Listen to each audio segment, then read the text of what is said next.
Hi, I'm Kian. In this video, I'm going to show you how to find the basis of the kernel and the image of a matrix. So this is the first few videos of the linear algebra um, playlist, and we want to focus on linear transformations, kernels, and the image.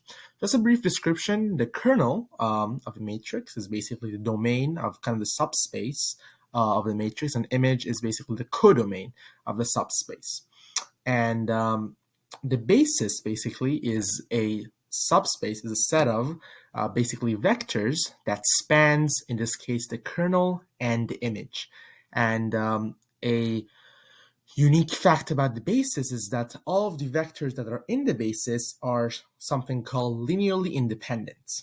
And that means that basically we cannot write them, those vectors, in terms of each other, in terms of basically constants that are not zero. If two or three vectors are linearly independent, then, for example, we can't write them in terms of linear equations linearly to describe each other. So that's the neat fact about the basis, is that all the vectors in a basis are linearly independent from each other. So let's go through the process. So how do we find the kernel of A? So by definition, to find the kernel of A given a matrix A, we have to first solve the basically homogeneous equation A times vector x equal to the zero matrix, or zero vector in this case.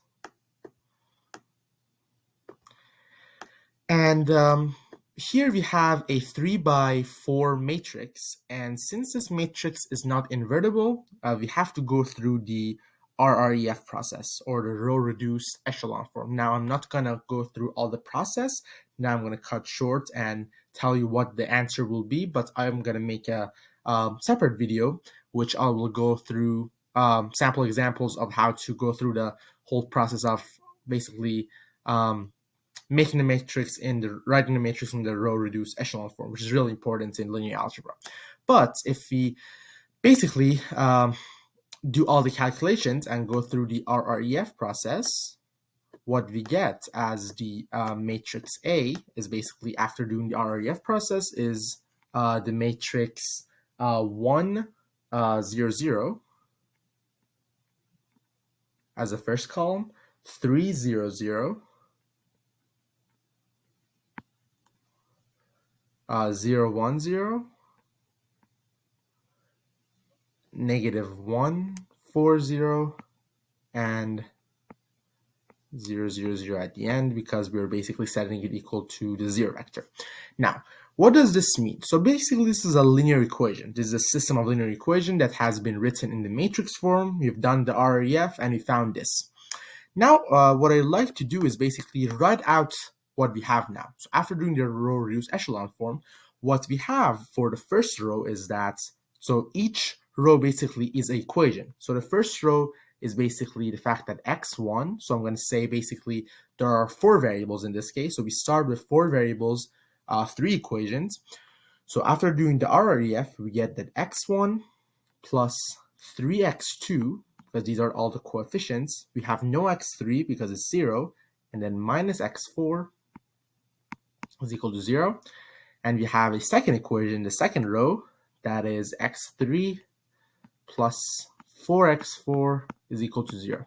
Now the fourth equation is just all zeros, so it's easier for us because we only have 2 equations. Now, what do we do? So now we have to basically solve this in terms of parameters. Since there are infinitely many solutions to this set of equations, we can parameterize it. So how do we do it? So basically, I want to change colors. So we can, for example, let x2 to be t. And I'm going to let x4 to be s. Now, by definition, if we solve for it, x1 would be s minus 3t, and x3 would be minus 4s. Now, how can we better write this equation? So if you want to write it in the kind of a vector form, we can write that the vector x, or I'll write it here, can be written as basically written as I'm going to factor out a t, so we have t times the column vector. So in x1 we have 5 minus I'm sorry, not 5, s minus 3t. So the coefficient of t basically is negative 3. For x2 the coefficient of t is 1. For x3 there's no t because it's all negative 4s, so 0. And for x4 there's s, so also 0. So that's the first vector. And then we add it to s, so we factor out s, and then multiply it by, so x1 there's 1s because there's s minus 3t. For 2 there's no because it's t. For 3 is negative 4, and for x4 is 1. So now we can see that the basis, or the kernel that we want to basically write as a basis, is a span of 2 column vectors, and these are the 2 column vectors. So if we've solved the homogeneous equation, we've got these 2 column vectors, so our job is really easy.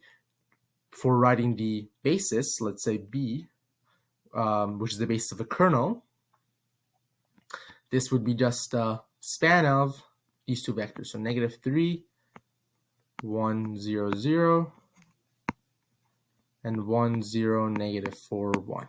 So that's all what we have to do. And in fact, if we want to go a step further, and for example, a question on the exam asks us how do we find, for example, the nullity of matrix. So what the nullity is basically the dimension of the kernel. So you found a kernel, we've written as a basis of 2 column vectors. The nullity is by definition the dimension, which means how many vectors are in our basis for the kernel. And in this case, there are 2 vectors, so the nullity of A is equal to 2. So that's how we find the basis for kernel and the nullity. Now let's go towards the basis for image. Now how do we do that? Now it's very similar. It's actually no more extra process needed because, again, we have to also go through solving this homogeneous equation and going through the row-reduced echelon form. But for the image, it's a span of basically the column vectors, and basically it's a codomain. So initially, we start with this matrix A. So our initial image, or image of A, is the span of all these 4 vectors. The vector column vector 1, which is 1, 2, 1, column vector 2, column vector 3, and column vector 4. However, since we want to write the basis, we have to make sure that all of those 4 vectors or column vectors are linearly independent. And so when we go through the RREF, the only vectors that we want to keep as our basis of the image are those with the leading 1.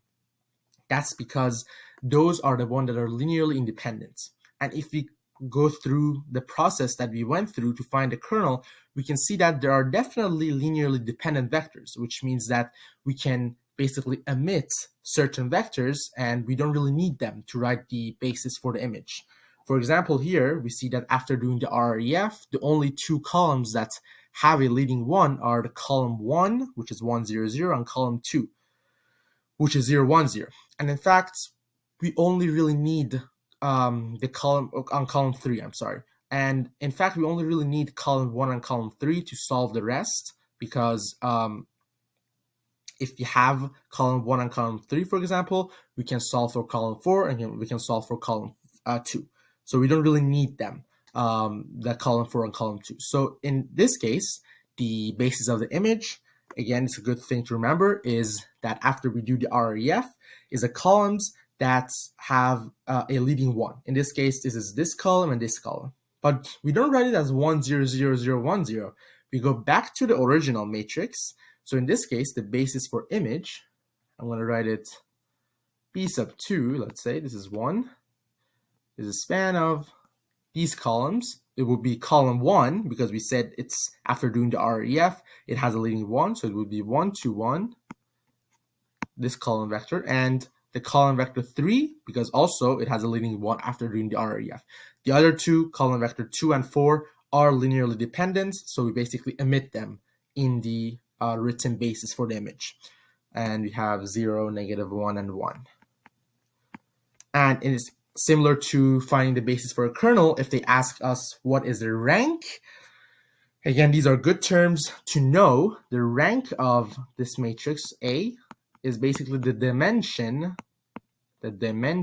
of the image of A, which means how many vectors are in the span of the basis for the image, and in this case, it's also 2. And in fact, another good thing to remember is a theorem called the rank nullity theorem, in which it states that the rank of a matrix plus the nullity of a matrix, or if you want to write it another way, we can write as the dimension of the image plus the dimension of the kernel is always equal to the dimension of the domain, which is basically the rows, which is basically the columns of the matrix.